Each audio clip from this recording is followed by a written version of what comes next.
Liz Truss has said she is confident Britain can secure a comprehensive trade deal with India which some experts have predicted could be worth as much as £100 billion. And the International Trade Secretary also took a swipe at Brussels, by contrasting how rapidly trade negotiations between the UK and Australia had gone compared with the European Union's efforts. Ms. Truss outlined her vision for the future in a webinar organised by the Policy Exchange think tank today entitled Britain's New Trade Policy, Moving from Defence to Offence. In a question-and-answer session at the end, she was challenged about the speed of the process of brokering bilateral agreements with countries outside of the EU. She said, "I'm old enough to remember when people said the UK wouldn't be able to negotiate any trade deals. That we didn't have the trade negotiation capacity, that we couldn't get as good deals as the EU. And in fact, we succeeded in achieving virtually all of those deals on time." Referring to the deal which she signed in Tokyo with Japanese Foreign Minister Toshimitsu Motegi earlier this year, she said, "In the case of Japan, we were able to go further and faster than the EU in areas like digital and data, and mobility."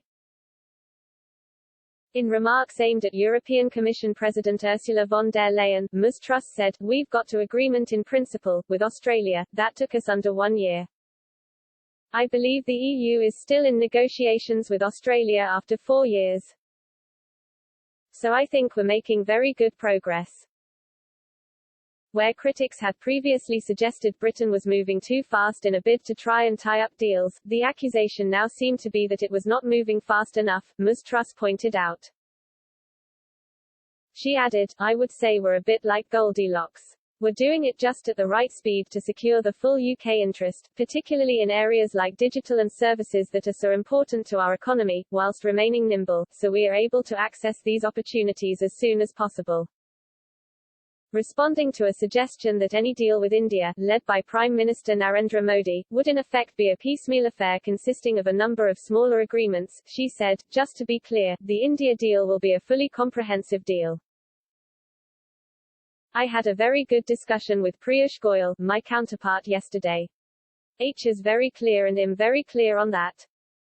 In May, the Department for International Trade (DIT) launched a consultation to canvass the views of businesses on a free trade agreement with India. Britain wants double trade with India by 2030 from its current level of £23 billion, with Ms. Truss hoping for an interim deal that would cut tariffs on products such as whiskey and cars exports. The European Union's efforts to reach a deal are currently stalled. Speaking to Express.co.uk at the time, Nayan Gala, co-founder of venture capitalist firm JPINVCATS, said, "It's great to see that the UK and Indian governments are taking this free trade agreement seriously, as India is already a 21st-century powerhouse, with further growth inevitable. The UK-India trading relationship is already worth almost £24 billion, with 383 Indian companies in the UK employing more than 82,000 people. The ETP will help to fuel economic recovery in a post-Brexit, post-COVID UK and really allow the UK to benefit from the immense growth India is about to experience in the coming decade." He added, "A free trade deal with India could be as high as £50 minus 100 billion and will open the door to 1.3 billion potential customers for UK businesses, and provide opportunities for business improvement, consolidation, foreign expansion and diversification in a rapidly growing market."